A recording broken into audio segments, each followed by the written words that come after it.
Be me. 27, average office drone. Routine equals wake up, survive traffic, drink overpriced coffee, repeat. Most exciting part of my day. Choosing which playlist to hate myself to. One rainy morning, see a girl sitting outside the coffee shop, hood up, soaked, sketching something on a napkin. People pass by like she's invisible.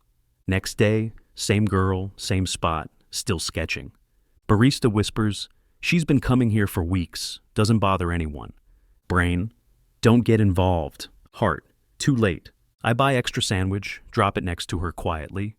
You dropped something, I say. She looks up, raises eyebrow. This is a sandwich. Yeah, accident. She smirks. First time I see her smile. Guess I'll have to eat it then. Turns out she's smart, funny. Name's Emma. Used to study literature, but life had other plans. Her bag's got a few books, a sketch pad, and a cat keychain. She thanks me for the food and says, "You didn't have to." "I know," I reply. Next morning I find myself bringing 2 coffees. One black, one with too much sugar. She takes the sugary one without asking. "You look like a guy who drinks bitterness." "And you look like someone who avoids it." She laughs. This becomes routine. She's sharp, quotes philosophers. And somehow, I start looking forward to those mornings more than anything. One day heavy storm hits. She's not there. Feel uneasy? Look around the nearby park, bus stops. Nothing. Then spot her sitting under a bridge, drenched, shivering, trying to keep her sketchbook dry. Brain, don't be stupid. Mouth, you're coming with me, she protests. I don't want charity. Good, I'm offering shelter. The floor is cold and I hate empty apartments. She hesitates, then quietly says, just for the night. Wake up next morning to the smell of food? Not just food, actual real breakfast smell. Open kitchen door. There's Emma. You're awake, she says, totally calm. Yeah, usually what people do after sleeping. She rolls eyes, serves me a plate. Best pancakes of my life. I stare at her.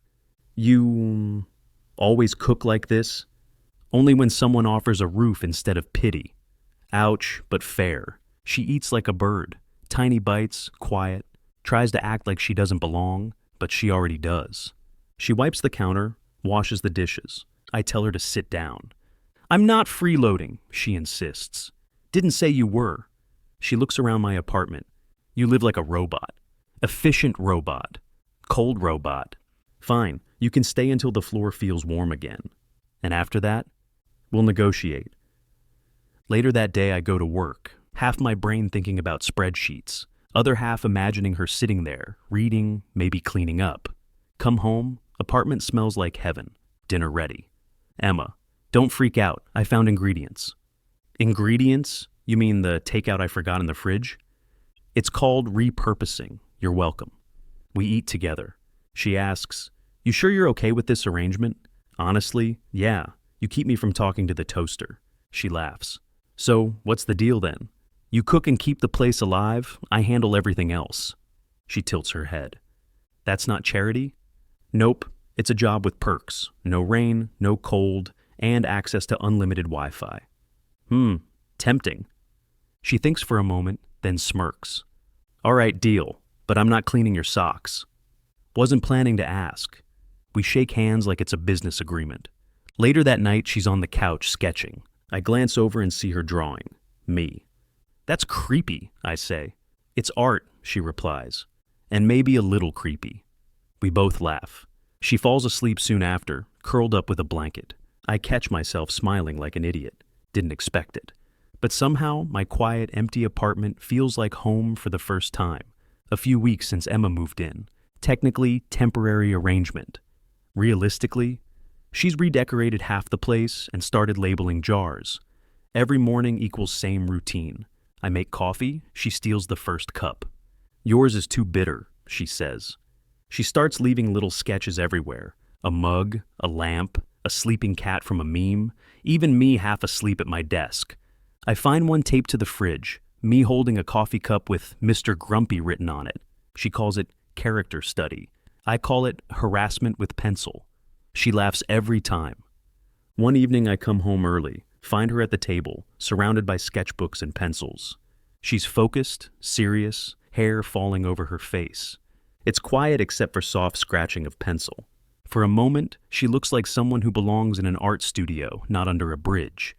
That looks amazing, I say. She jumps, hides the page. It's not done. I've seen worse things sold as NFTs. She rolls her eyes but smiles. You think I'm good? No, I think you're really good. She goes quiet for a second, then softly. I wanted to go to art school, didn't work out. I nod, not pushing. She changes subject. Dinner's in the oven, don't burn it again. That was one time. Twice. After dinner, she shows me her sketchbook properly. Portraits, cityscapes, moments, all alive. Her talent hits me like a punch. How could someone this gifted end up on the street? I ask gently. Why didn't you try again? She shrugs. Because surviving doesn't leave time for dreaming. Something in my chest twists at that. So I say, without thinking, you could still make it happen. She looks at me like I just told her the moon was hiring. You really think so? Yeah, you just need a place to start. She smiles, and that's the exact moment I realize I'm completely screwed, because somewhere between burnt coffee and her stupidly good pancakes, I fell for the girl who was never supposed to stay. A few months since Emma started living here. My place looks less like a bachelor cave and more like a Pinterest board. Half of it smells like paint and coffee. Not complaining, though. Been helping her prepare portfolio. Digitized her drawings, made her website, filled out applications. She argued every step. I'm not ready. You're more ready than anyone I've met. You're biased. You're annoying. She smiled, called that teamwork. Day of her art school interview. She's shaking. You sure I don't look like a hobo trying to cosplay as a student? You look like an artist who's about to get accepted. That's dangerously optimistic. I know, I hate it. She goes, nails it, gets accepted a week later. I find her dancing barefoot in the kitchen, screaming, I did it, while holding a spatula. I pretend to be unimpressed. So, does that mean I can finally stop hearing you stress about charcoal pencils? She tackles me with a hug anyway. You're impossible. And you're loud. Deal with it. A few days later, she says, I owe you a thank you dinner. I assume she means takeout. She means actual dinner. Tablecloth, candles, jazz playlist, the works. Walk in after work, stunned. She's wearing a dress I've never seen before. Hair done, eyes bright. Room smells like garlic bread and nervousness. Whoa, I say. What's the occasion? You, don't get used to it. Dinner's surprisingly good. She keeps stealing glances at me. I joke, you're acting weird. She replies, I'm just trying not to burn dessert. There's dessert. You'll see. After eating, she gets serious for a second. You believed in me when I didn't. I shrug. You just needed Wi-Fi and a push. No, she says quietly. I needed someone who saw me as more than a stray. Ouch, heart overheating. I try to deflect with humor. So, dessert is guilt? She smirks, pulls out homemade pie. Apple guilt. Eat it. We end up laughing so hard I almost spill my drink. She leans on the table smiling. You know, you're not that bad for a robot.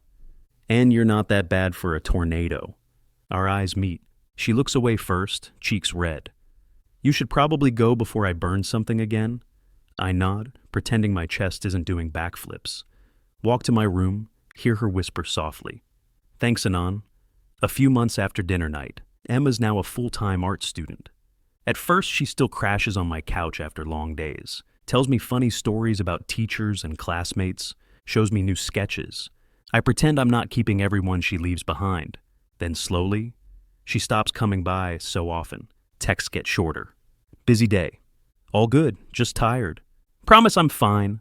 Classic I'm fine, which means I'm drowning. Meanwhile, I'm home alone again. Kitchen quiet, no smell of paint or laughter. Even the coffee tastes like disappointment. Brain, she's just busy. Heart, shut up, I miss her.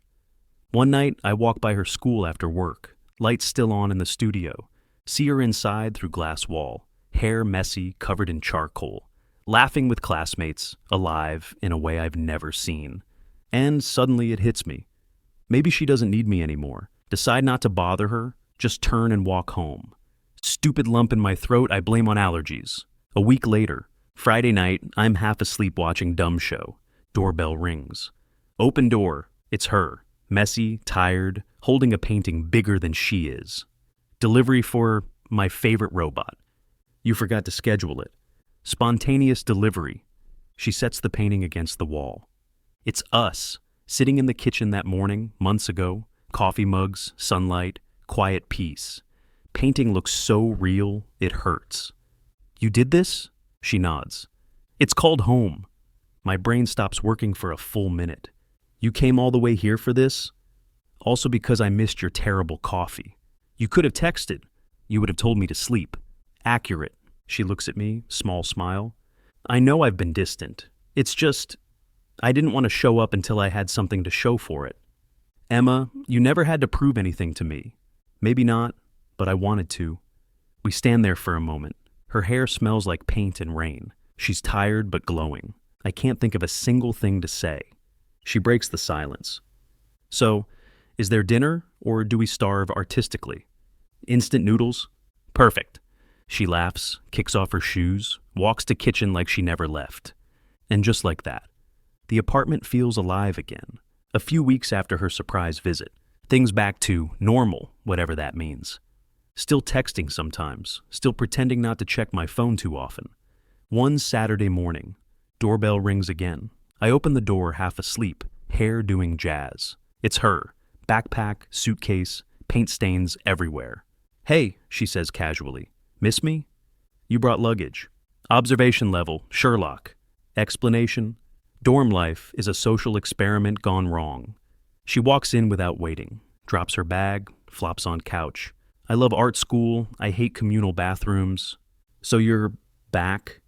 Temporarily, maybe, possibly permanently. Brain celebrating. Mouth. Sure, whatever works. She looks around. You didn't change anything. Didn't have to. It already looked like you still lived here. She grins. Creepy but flattering. Later, she's unpacking. I notice she kept all the old sketches I thought she'd thrown away. You seriously kept these? I keep my mistakes to remind myself how far I've come. So you're calling me a mistake? An inspiring one. Few weeks after Emma moved back in, things feel different. Same coffee mornings, same stupid jokes. But now, every look lasts a bit longer. Every touch feels like a glitch in my system. She starts leaving doodles on sticky notes again. This time, all of them are of us. Friday night. We're watching some random cooking show. She's half asleep, leaning on my shoulder. I can smell paint and shampoo. Every neuron screaming, say something. I mutter, you know, it's hard not to fall for you sometimes. She blinks, suddenly wide awake. What? I mean, your lasagna. It's too good. Unfair advantage. Anon. Yes. You're bad at lying. She sits up, studying my face. Did you mean that? Maybe. Pause, long one. Good, she whispers. Because I'm tired of pretending too. Brain, wait what? Mouth, seriously? She laughs, nervous, adorable. I've liked you for months, maybe longer, but I didn't want to ruin this, whatever this is. I grin. Well, congratulations, it's ruined now. She smacks my arm, then laughs too, then quiet again. So, she says softly, what do we do now? I take her hand, fingers fit like they always belong there. We stop pretending. She smiles, leans in, forehead against mine. Deal. A few months later, Emma's art exhibition opens next week. Our apartment is 90% canvases, 10% coffee mugs. I keep stepping on pencils like it's a new type of landmine. She's nervous, but pretending not to be. Keeps pacing and mumbling things like, what if nobody comes? Then I'll buy all the tickets. You can't afford that. Then I'll sell a kidney. You're an idiot. You're idiot. She tries not to smile, but fails spectacularly. Friends drop by to help. Jake, my best friend, instantly turns into chaos engine, points at one of the paintings. Us cooking noodles. So this is the famous lasagna that started your love story? Emma groans. Please don't call it that. Jake, bro, you realize you literally went from lonely guy with cheap noodles to boyfriend of ex-homeless art goddess? Inspirational. Me. Shut up before I hang you on the wall too. Emma's laughing so hard she's crying. He's right though, she says. Kinda wild when you think about it. I grin. Yeah, from cardboard sketches to art shows. From street girl to your girl. We both freeze at her words for half a second. She blushes but doesn't take it back. So I just say, yeah, my girl. The exhibition night. Her art gets a full house. Critics love it, especially Home, the painting of us in the kitchen. Someone asks her what inspired it. She just smiles and says, kindness? I'm in the corner, pretending not to cry like a baby, after the crowd leaves. She finds me by the door. You realize none of this would have happened without you, right? Disagree. You had the talent all along. I just provided instant noodles. And a home. We walk out of the gallery hand in hand. Jake yells from behind, so when's the wedding, street princess? Emma throws a napkin at him. You're not invited. Too late, I'm best man by default. She turns to me, laughing. I'm never living that nickname down, am I? Nope, but it suits you. Street princess, my princess. She shakes her head, smiling, leans her head on my shoulder as we walk into the night. And I think about how crazy it all started. A couch, a lost girl, and too much coffee. And somehow, it turned into everything I never knew I needed.